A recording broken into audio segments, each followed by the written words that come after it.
Nestle is not selling noodles in the market, they are selling convenience. Have you ever wondered why we mostly use diamonds in our engagement rings? Right now, De Beers control 35 to 40% of the market share. And they intentionally store a big supply of diamond out of the market so that an artificial scarcity is created in the market. In this video, I'm going to share with you some uncommon but highly effective marketing strategies with you. For example, every year, luxury brands like Louis Vuitton and Supreme intentionally destroy billions of their products. And how did Nestle establish their coffee brand in Japan where nobody was traditionally drinking coffee? And how did Jeep Wrangler skyrocketed their sales by just changing their headlights? And many more. So let's dive in. Nestle launched their coffee brand in Japan back in 1970.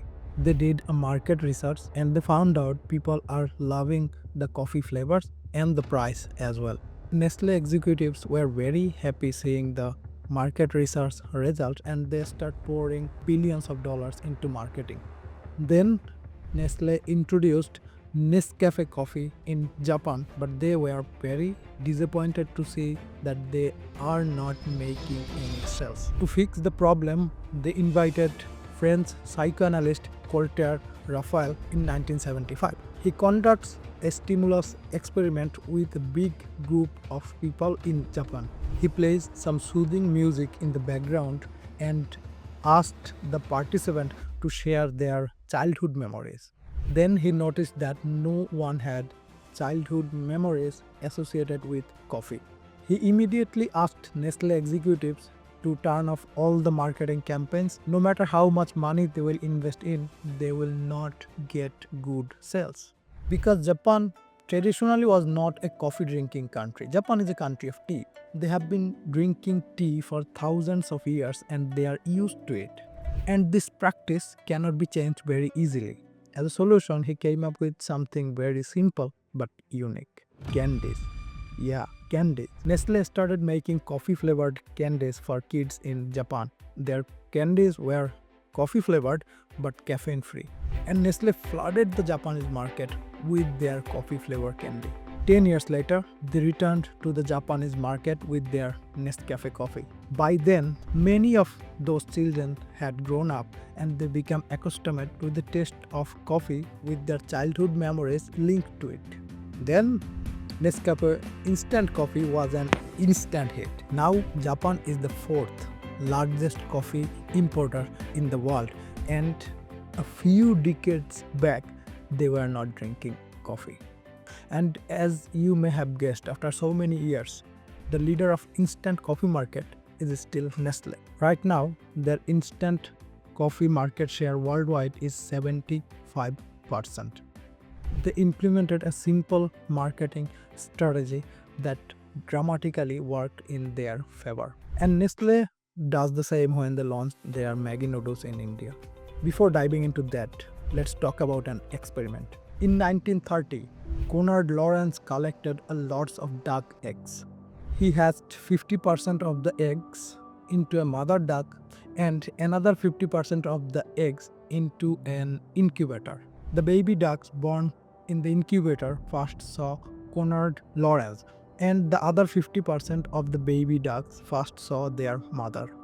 The ducks that the mother hatched only follows the mother, and the duck was hatched in the incubator only follow Conrad Lorenz. Even when all the ducks are mixed together, the baby ducks who were born to the mother follows the mother and the other ducks follows Conrad Lorenz. This is called imprinting. In imprinting, kids learn what they see, and this can happen to a product too.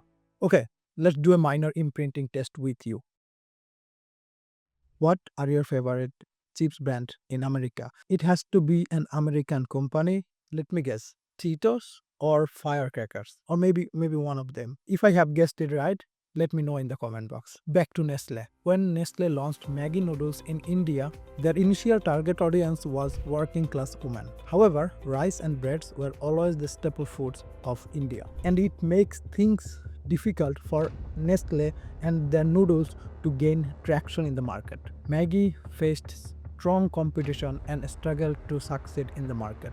Realizing this, Nestle shifted its focus. They observed that school children would come home in the afternoon feeling hungry and that preparing a meal at that time took too long.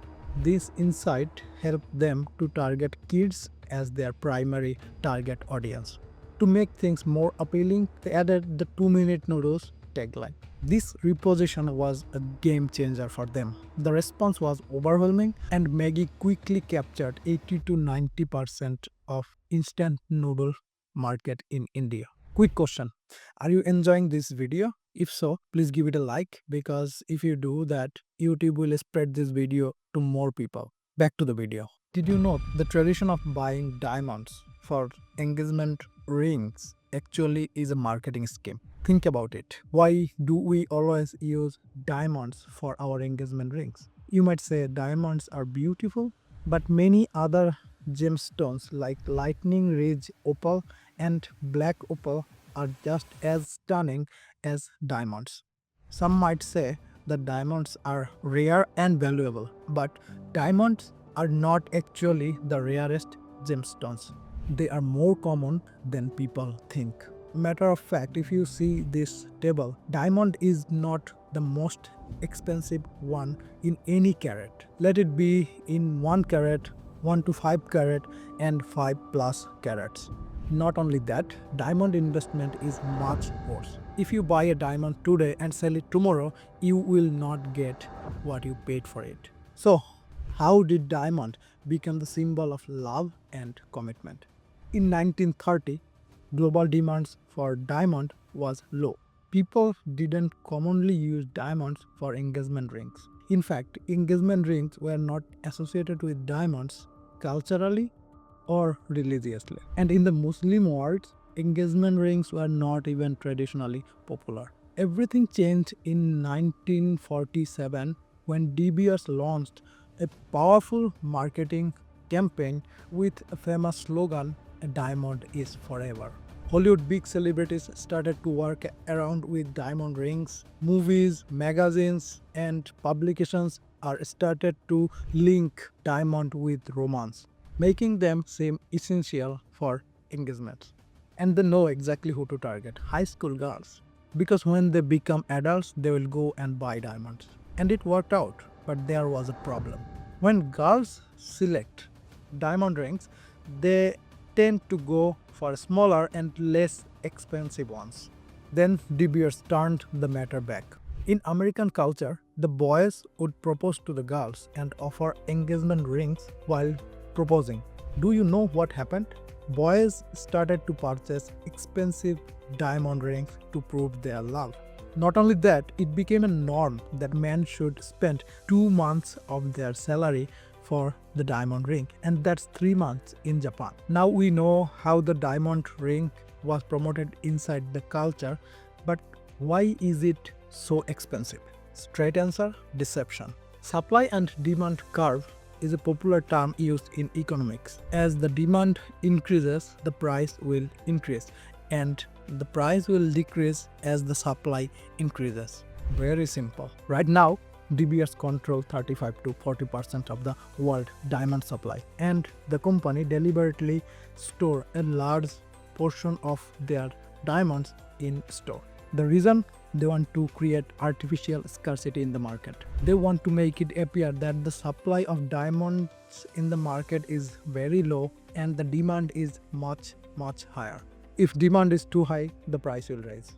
What's even more interesting is that De Beers has accepted using this strategy in front of the US federal court. After listening so much, do these things still feel luxurious to you? Speaking of luxury, this artificial scarcity is not only practiced just by this company. Many other big luxury brands do this too. For example, luxury brand Burberry destroyed 32.5 million worth of unsold products. Under the pressure of their shareholders, they mentioned that in their annual report that they intentionally did this. You might think that they could have discounted or donated the items to the people, but they did not. It would have benefited so many people. But to maintain the brand value of their luxury brand, they do neither of the things. The same thing also done by brands like H&M, Supreme, Cartier. And Cartier, the luxury brand, burned 1 million worth of their watches in just 2 years. The goal is simple. No one should have get access to their products for free or for a discounted price. Okay, let's get back to Maggi. In India, the price of 100 grams of Maggi was 10 rupees. When the price increased by just 1 rupee, sales dropped significantly. Every time a customer needs to bring an extra coin for the Maggi, and this was very annoying. Nestlé then quickly brought the price back to 10 rupees, but there was a plot twist. They started to serve 95 grams instead of serving 100 grams per packet. Now, do you think the customer has noticed? Not at all. They gradually reduced the amount from 95 grams to 90 grams to 85 grams, and they kept going like that. You might think they are hiding this fact. The Maggi packet clearly shows how much they served per packet. But people do not care about the difference of 10-20 grams. That's why Maggi gradually reduced their packet size from 100 grams to 70 grams. They cut 30 grams, but the price stayed the same. And they have been running this strategy for 10 long years. Recently, they raised the price of a 10 rupee packet to 12 rupees for the same 70 gram size. In 1990, Chrysler was very concerned about their Jeep Wrangler. They were falling behind in the SUV market and they could not figure out how to increase the sales. They were offering all the necessary functions and luxury in their Jeep Wrangler, but still they could not get enough sales. And then they invited our man Colter Rafal. Colter told Chrysler, Americans see the Jeep Wrangler as a horse. A horse runs freely and goes wherever it wants. And the Jeep Wrangler should be designed in the same way. He pointed out that a horse doesn't have soft leather seats. It has stiff saddles on its back. Immediately they removed all the soft seats and added removable doors to the Jeep. Now anyone can drive the Jeep with the doors off if they wanted to. But what's the psychology behind this? Just like when a horse runs and feels the wind, a driver in Jeep Wrangler would feel the same wind in their body, and it gives them a sense of freedom. Also, the Jeep Wrangler originally had square-shaped headlights. Colter Rafal said, a horse's eyes are round, not square. So they immediately changed the headlights, and what happened next? Their sales started to skyrocket overnight. If you want to know more interesting techniques and facts about business and marketing and want to know what really goes behind the scenes, subscribe to my channel and stay tuned for our upcoming content.